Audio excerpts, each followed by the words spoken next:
Mr. President, in anticipation of the majority leader and the minority leader coming to the floor in a moment, I'll begin today the debate of the most consequential vote I will ever take as an elected official.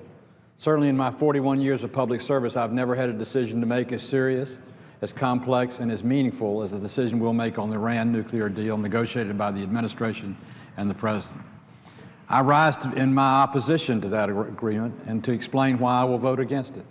But before I do, I want to compliment 3 or 4 members, in particular of the Foreign Relations Committee. Former Chairman Menendez from New Jersey, Ranking Member Cardin from Maryland, and Chairman Corker from Tennessee.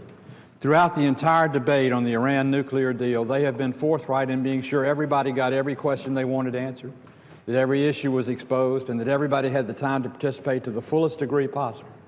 Great leadership on the part of Senator Corker, great leadership on the part of Senator Cardin, and great assistance on the part of Senator Menendez. In the end, in committee, I voted for the resolution of disapproval to vote against the nuclear arrangement with the Iranians. And I want to talk to you about why. First of all, the President has said a vote against the deal is a vote for war. I argue with that conclusion. In fact, I think a vote against the deal is a vote of strength. A vote for the deal is an appeasement to the Iranian people, to the Iranian Ayatollahs, and to a group of people that have not been trustworthy in negotiations with our country for the past 60 years. Second, I think it's a vote against strength and for appeasement, when in fact there's never been a time more important for the United States of America to be strong than today. Think about this, Mr. President. Bodies of young Syrian children are washing up on the shore of the Mediterranean.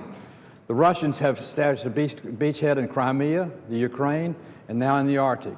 Last week, our President went to Alaska, and the Chinese sent 5 ships off the coast just to wave the Chinese flag in the face of our President.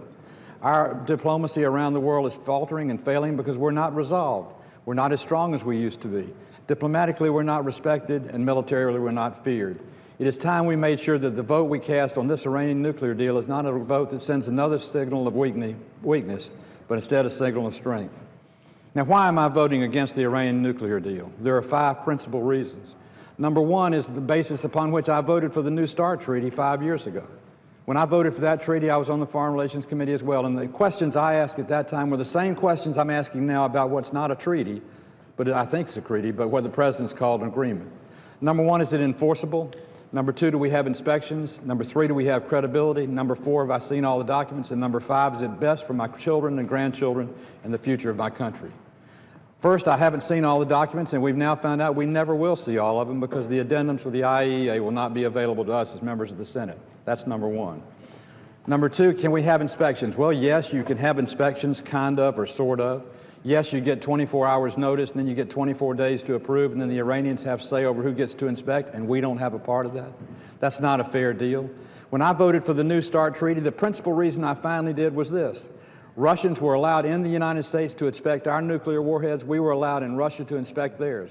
We had absolute credibility in the inspection regimen. We knew what we were getting, and it was an enforceable treaty. This is not that. This is one that can be cheated on too easily and far too easily for the American people and for the security of my children and grandchildren.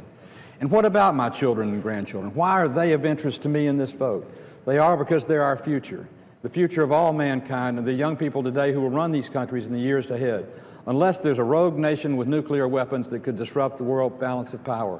And that's just what the Iranians are capable of being. So I want to make sure that I don't do anything that would facilitate Iranian use of nuclear weapons in the future. I don't think this deal protects us from that, and that's why we're going to vote against it. Now, lastly, I want to comment about the issue of a cloture vote. I understand there'll be a vote to filibuster the final vote on the resolution of disapproval rather than having a resolution of disapproval. I think that's wrong. I think the American people deserve to know where each of us stand, and the people of Georgia deserve to know where Johnny Isakson stands, what I'm going to do and why I'm going to do it. To vote against cloture is to protract having a final vote on the resolution of disapproval and leaves open the whole issue. It's not fair to the American people, it's not right for the American people, and it's avoiding our responsibility. So I will vote for cloture so we can go to a final vote on the resolution of disapproval, and I hope every member of the Senate will do the same thing. To do anything less is wrong for America, wrong for our heritage, and wrong for our future. So I end where I began. I want to thank Senator Corker, Senator Menendez, and Senator Cardin for their forthright leadership. I've studied hard, I've worked hard to try and find the best parts of this deal and the worst parts of this deal. I find it fails in those 5 tests that I've given to it, and I will vote no. I will vote for the resolution of disapproval and vote against the treaty with the Iran on the Iran nuclear deal. With that said, Mr. President, I yield back my time and ask for quorum call.